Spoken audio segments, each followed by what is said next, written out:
Hello friends, study with Saurabh YouTube channel पे आपका स्वागत है। आज हम लोग एक नया सीरीज स्टार्ट करने वाले हैं जो हमारी तैयारी चल रही है पटना हाई कोर्ट असिस्टेंट की। उसके मेंस सीरीज में एक जो आप देखे होंगे कि 10 प्रश्न पूछे जाते हैं इडियम एंड फ्रेजेस से, उसको आपको सेंटेंस में बदलना होता है। ठीक है, एग्जाम्पल्स के साथ सेंटेंस देके आपको समझाना होता है जो इडियम फ्रेज है उसके अर्थ को। तो उसी के संदर्भ में आज एक जो सीरीज है वो स्टार्ट कर रहा हूँ। आपको कैसा लगता है आप कमेंट में बताएं इसे कि मुझे ये स्टार्ट रखना चाहिए या फिर नहीं। ठीक है, तो और के क्या सुधारें इसमें होनी चाहिए, क्या कुछ ऐड कर सकता हूँ, क्या कुछ मुझे हटाना चाहिए, ये सब आप कमेंट में बताएंगे कि किस तरह से इस सीरीज को आगे बढ़ाया जाए या नहीं बढ़ाया जाए। ठीक है, आज एक मैं वीडियो लेके आया हूँ जिसमें मैं जो 10 इडियम फ्रेजेस है उसके बारे में डिस्कशन करूँगा। ठीक है, तो चलिए देखते हैं क्या इसमें करना है। यदि आपको वीडियो अच्छा लगता हो, हमारा कंटेंट यदि आपको पसंद आ रहा हो, तो आप जो हमारा चैनल है उसे सब्सक्राइब कर लें, वीडियो को लाइक शेयर कमेंट जरूर कर दें और अपने दोस्तों को हमारे चैनल के बारे में बताएं और अपने जितने भी ग्रुप्स हैं वहाँ पे हमारा जो लिंक है चैनल का या वीडियो उसको शेयर कर दें, जिससे जो छात्र हैं वो हमसे ज़्यादा से ज़्यादा छात्र जुड़ सकें। ठीक है, और अपना जो बेल आइकन ज़रूर दबा लें जिससे जो आपको नोटिफिकेशन है मेरे वीडियोज़ के वो मिलते रहें। जो टेलीग्राम चैनल है उसको ज्वाइन करना आपके लिए बहुत ज़रूरी है, क्योंकि यहीं पे जो प्रैक्टिस के क्वेश्चंस का पीडीएफ है वो मैं देता हूँ, तो लिंक डिस्क्रिप्शन में दे दिया गया है। यहाँ से आप टेलीग्राम ज्वाइन कर लेंगे चैनल, वहाँ से एक आप ग्रुप में जुड़ जाएंगे और उस ग्रुप में आपको आंसर राइटिंग की प्रैक्टिस होती रहेगी। ठीक है, वीडियो की शुरुआत करो उससे पहले आप देख लें कि किस तरह के प्रश्न जो है वो इडियम फ्रेज से आपके आएंगे। तो देखिए 10 मार्क्स के पिछले जो 2016 में असिस्टेंट का एग्जाम हुआ था उसमें 10 प्रश्न पूछे गए थे। 10 आपको इडियम फ्रेजेस दे दिया जाएंगे, इडियम दे दिया जाएंगे। उनको आपको जो फ्रेजेस हैं उनको मीनिंग बताना है, वो भी सेंटेंस के थ्रू। ठीक है, आपको जो सारे जो इडियम फ्रेजेस दिए गए हैं, ठीक है, फ्रेजेस जो दिए गए हैं, इडियम्स जो दिए गए हैं, उनको आपको सेंटेंस बनाकर आपको बताना होता है इनके अर्थ को। तो ये 10 नंबर के सवाल है और ये ऐसे प्रश्न है जिसमें आप 10 में 10 कर सकते हैं। ठीक है, ये आसान सा सेक्शन है, इसमें आप 10 से 10 आसानी से कर सकते हैं, तो थोड़े से मेहनत की ज़रूरत है। ठीक है, बिना मेहनत के तो आप कुछ कर ही नहीं सकते हैं, तो मेहनत इसमें करने की आवश्यकता है। ठीक है, तो 10 प्रश्न ऐसे पूछे जाएंगे आपको, इन सबों पे आपको पकड़ बनाना है। ठीक है, जिससे आपके जो 10 अंक है वो सुनिश्चित हो सके और आपका मेंस में जो है वो सिलेक्शन आसानी से हो जाए। जो भी छात्र जिनका ऐसे, ठीक है, जिनका ऐसे ठीक नहीं हो पा रहा है उनको ये सब चीज़ें पे ही ध्यान देना पड़ेगा, क्योंकि ऐसे में जो है वो स्किल जो होता है उस पर निर्भर करता है कि आपकी राइटिंग स्किल कैसी है। ऐसा नहीं है कि ऐसे कुछ दिनों में आप अच्छा लिखने लगेंगे, ये बहुत दिनों की मेहनत होती है, तभी आप ऐसा लिख पाएंगे। ऐसे जो अट्रैक्टिव ऐसे होता है वो लिख पाएंगे, अन्यथा नहीं। तो आपको जो छोटे छोटे सेक्शंस हैं उन पे ध्यान देना पड़ेगा। उसी कड़ी में ये जो सेक्शन है इडियम फ्रेजेस का, आप ध्यान रखें, इसमें 10 में से 10 अंक आप अर्जित कर सकते हैं आसानी से। एक एग्जाम्पल के साथ मैं समझाने की कोशिश करता हूँ कि किस तरह से आपके प्रश्न जो है वो पूछे जाएंगे। तो पहला जो एक एग्जाम्पल देखिए मैंने दिया है कि टू स्क्रीम एंड सेव। ठीक है, टू स्क्रीम एंड सेव, इसका मीनिंग आपको याद होना चाहिए। तो इसका मीनिंग होता है कि to manage to live on very little money, मतलब बहुत कम पैसे में अपना जीवन जो है उसे चलाना। ठीक है, उसे मैनेज करना। तो ये आपका अर्थ हो जाएगा, ये आपको याद होना चाहिए, तभी आप जो सेंटेंस है वो मेकिंग कर पाएंगे। यहाँ पे देखिए मैंने एग्जांपल लिखा है कि when Tejasvi bought iPhone 14 Pro on loan he was very happy, but now he will have to scream and save to pay off his debts. मतलब जब उसने 14 Pro खरीदा था तो वो बहुत खुश था, लेकिन अभी उसे मैनेज करना पड़ा है, अपने जीवन को बहुत कम पैसे में जीना पड़ रहा है, स्क्रीम एंड सेव करना पड़ रहा है, क्योंकि उसे जो लोन है उसे पे करना है। तो ये इस तरह से आप सेंटेंस बनाएंगे। इसमें आप फैंसी वर्डों को इस्तेमाल ना करेंगे तो ज़्यादा अच्छा होगा, जो नॉर्मल शब्द होते हैं उन्हीं को इस्तेमाल करें जो आसानी से समझ में आए। ठीक है, तो आपके 10 में 10 अंक जो है वो आसानी से प्राप्त हो सकते हैं। तो इसी तरह से आपको जो सारे क्वेश्चंस होते हैं, 10 प्रश्न जो होते हैं, उनको इसी तरह से आपको सॉल्व करना है।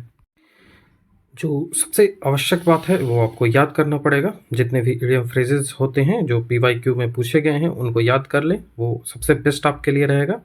ठीक है, पीवाईक्यू ही आपको याद करना पड़ेगा, अन्यथा इडियम फ्रेजेस इतने हैं कि याद करते करते आपका जीवन चला जाएगा। तो हमें किस चीज़ पे फोकस करना है, तो हमें प्रीवियस ईयर पे फोकस करना है और उसी के अनुसार एग्जाम्पल्स लिख के घर पे प्रैक्टिस भी करनी है। वो प्रैक्टिस कैसे करवाऊंगा, तो वो मैं करवाऊंगा। ठीक है, मैं आपको क्वेश्चंस देता रहूँगा 10-10, आप उस पर प्रैक्टिस करके और टेलीग्राम जो ग्रुप है वहाँ पे अपना आंसर सेंड कर सकते हैं। जैसी हमारी तैयारी ऐसे राइटिंग प्रीसेस ये सब की चल रही है। तो यदि आप चैनल पर नए हैं तो चैनल से जुड़ जाएं। जैसे देखिए यहाँ पे आपको एग्जाम्पल्स के थ्रू यही 10 क्वेश्चन जो है आपको करने हैं। तो ये सब जो 10 क्वेश्चन है इसके अब मैं मीनिंग बताने की कोशिश करता हूँ। ठीक है, तो जिससे आपको जो लिखना है वो आसान हो जाएगा लिखना। तो मैं मीनिंग इन जो सब जो दिए गए हैं उनको मीनिंग मैं बताने की कोशिश करता हूँ, जिससे आपको जो लिखने में आसानी होगी। और जैसा आप कहेंगे, यदि आप कहेंगे कि ये मीनिंग नहीं बतानी चाहिए मुझे, तो मैं नहीं बताऊंगा।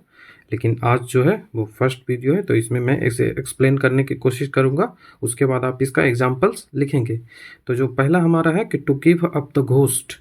ठीक है, to give up the ghost इसका अर्थ सीधा सीधा होता है टू डाई। ठीक है, मृत्यु हो जाना। ये जो पहला है to give up the ghost, इसका मतलब होता है मर जाना। तो इससे आपको जो अर्थ बनाना है, ठीक है, इससे आपको सेंटेंस बनाना है to give up the ghost. जैसा आप एक एग्जांपल देख सकते हैं कि जो आप लिख सकते हैं यहाँ के mister Mohan give up the ghost due to cancer. ठीक है, mister Mohan give up the ghost due to cancer. तो इस तरह से आप इसका जो एग्जांपल्स है वो लिख सकते हैं। दूसरा जो है वो to get into a scrap. ठीक है, to get into a scrap इसका मतलब होता है टू गेट इनटू ट्रबल। ठीक है, गेट इनटू ट्रबल। तो गेट इनटू ट्रबल ऐसा कोई आप मीनिंग या लिख सकते हैं कि टू गेट इनटू स्क्रैप से एक अर्थ बना सकते हैं जिसमें ट्रबल की परेशानी का जो है वो अर्थ निकले। इस तरह से आप सेंटेंस मेकिंग करेंगे। जैसे आप कर सकते हैं कि जो हमारा फ़ोन है वो चोरी हो गया, जिस कारण से मैं परेशानी में आ गया था। ठीक है, और उस जो फ़ोन था उससे कोई गलत काम हो गया था, इस कारण से मैं परेशानी में आया। तो इसको आप सेंटेंस बना सकते हैं कि my phone was stolen, that's why I get into scrap. ठीक है, ये आप सेंटेंस इस तरह से बना सकते हैं। जो तीसरा हमारा है वो to throw down the gauntlet. ठीक है, gauntlet, to throw down the gauntlet इसका मतलब होता है to give a challenge to a fight. किसी को लड़ने के लिए चैलेंज करना। जैसे जो हनुमान राम या सुग्रीव बाली और सुग्रीव का जो लड़ाई हुआ था, तो उसमें सुग्रीव ने बाली को चैलेंज किया था। वो चैलेंज होगा to throw down the gauntlet. तो इस तरह से आप जो अर्थ मैं बता रहा हूँ इसको ध्यान में रखेंगे और इसके ही अनुसार जब मैं आपको प्रैक्टिस के लिए दूंगा तो आप उसको आंसर देने की कोशिश करेंगे।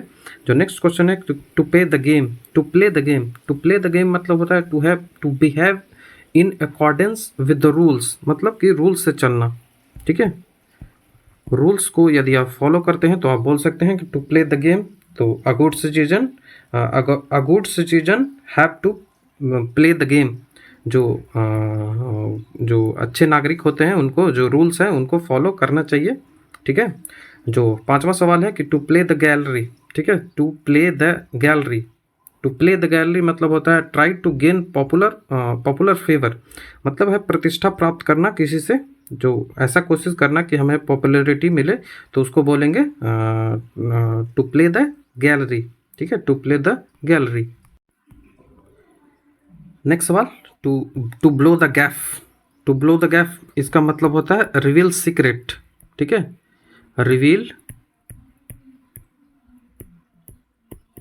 सीक्रेट, आपका जो सीक्रेट था वो रिवील कर देना। जैसे आपका दोस्त था हमराज था, उससे आपकी लड़ाई हो गई जिसके कारण वो आपका जो जितने भी सीक्रेट्स हैं वो उजागर कर दिए। तो इस तरह से आप ये अर्थ है इसके अनुसार सेंटेंस बना सकते हैं। मैंने 3-4 सेंटेंस आपको बनाकर दिखा दिए हैं। ठीक है, यदि आप ज़्यादा बनाऊंगा तो वीडियो लंबा हो जाएगा। तो अब सिर्फ आपको अर्थ बताने की कोशिश करता हूँ, ठीक है। नेक्स्ट जो है वो to make one's blood freeze. To make one's blood freeze इसका मतलब होता है to feel one with terror, ठीक है। To feel one with terror मतलब कि किसी को धमकाना, डराना, ठीक है। जैसे आपकी जो आपको बगल में जो आपका पड़ोसी है वो आपको धमकाता है, ठीक है। आपके जो पड़ोसी हैं वो आपको धमकाते हैं, तो इस तरह से आप इस सेंटेंस को यूज करके आप एक अर्थ बना सकते हैं।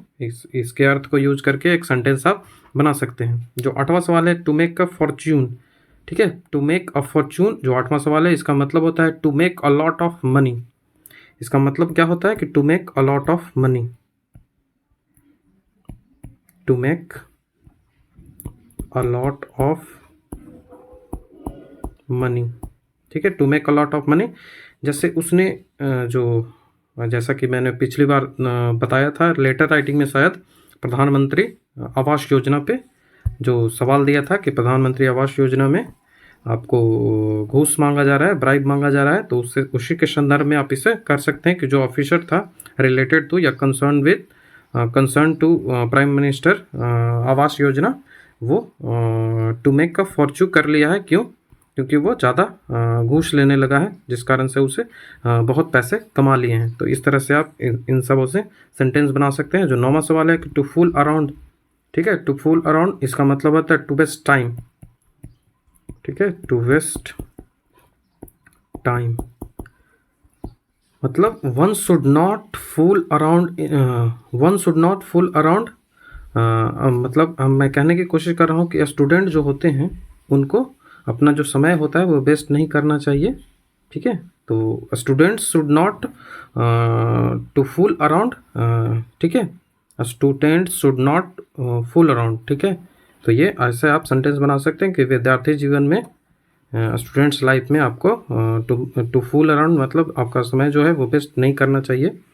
नेक्स्ट जो सवाल है to get into hot water, ठीक है। To get into hot water इसका मतलब है to get in trouble, to get इन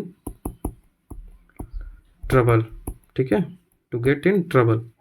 तो ये जो 10 आपको इडियम फ्रेजेस मैंने बताए, उनके अर्थ भी बताएं। तो आपको जो ये सब कैसा लगा ये आप कमेंट में बताएंगे, और मुझे क्या इसमें सुधार करने की आवश्यकता है ये भी आपको कमेंट में बताना है। तो ये हमारा 10 जो इम्पॉर्टेंट इडियम फ्रेजेस थे जो कि मेंस में आपके 10 प्रश्न को आसानी से 10 नंबर आपको मिल जाएंगे, उनको मैंने डिस्कस किया।